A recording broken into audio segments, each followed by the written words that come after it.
गेल्या 25 दिवसापासून दिल्ली जंतर मंतर या ठिकाणी नीट पेपर फुटी संदर्भात जे सोनम वांगचुक आणि अजित दिप्ते यांच्या नेतृत्वाखाली विद्यार्थ्यांनी मोठं आंदोलन उभं केलेलं आहे आणि ते आंदोलन संविधान आणि कायद्यानुसार चालू असताना सरकारनं हे आंदोलन दडपण्यासाठी या ठिकाणी विद्यार्थ्यांवर अमानुषपणे लाठीचार्ज केला आहे, त्यांना मारहाण केली आहे, त्यांच्या विद्यार्थ्यांना अतिशय दुखापत झाली आहे आणि या संदर्भात धरणे आंदोलन करण्यासाठी याचा विरोध करण्यासाठी आम्ही ऑल इंडिया पॅंथर सेनेच्या वतीनं एक दिवसीय लाक्षणिक उपोषण करणार आहे। हे उपोषण 25 जुलै रोजी या डॉक्टर बाबासाहेब आंबेडकर पुतळा नगरपालिकेसमोर 10 ते 5 या दरम्यान होणार आहे।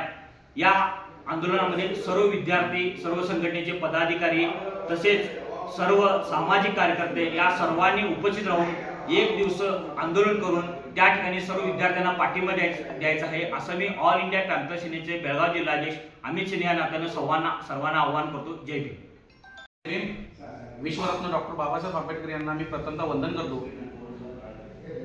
जंतर मंतर येथे चालू असलेल्या आंदोलनात नेट फुटी याबद्दल आंदोलन मोठ्या प्रमाणात होत आहे, विद्यार्थ्यांना मारहाण होत आहे। या संदर्भात ऑल इंडिया पॅंथर सेनेच्या वतीनं व सर्व विद्यार्थ्यांच्या वतीनं उद्याचं एक दिवसीय लक्षणीय उपोषण आम्ही आयोजित केलेलं आहे आणि ते उपोषण विश्वरत्न डॉक्टर बाबासाहेब आंबेडकर नगरपालिकेसमोर बाबासाहेबांच्या पूर्णकृती पुतळ्यासमोर आम्ही तिथं एक दिवसाचं उपोषण ठेवलेलं आहे। तरी विविध संघटना, ऑल इंडिया पॅंथर सेनेचे पदाधिकारी, सर्व विद्यार्थी या विद्यार्थ्यांना पूर्णपणे सपोर्ट करण्यासाठी आम्ही ऑल इंडिया पॅंथर सेनेचं एक दिवसीचं उपोषण आम्ही आयोजन केलं आहे। तरी सर्वांनी उपस्थित राहावे।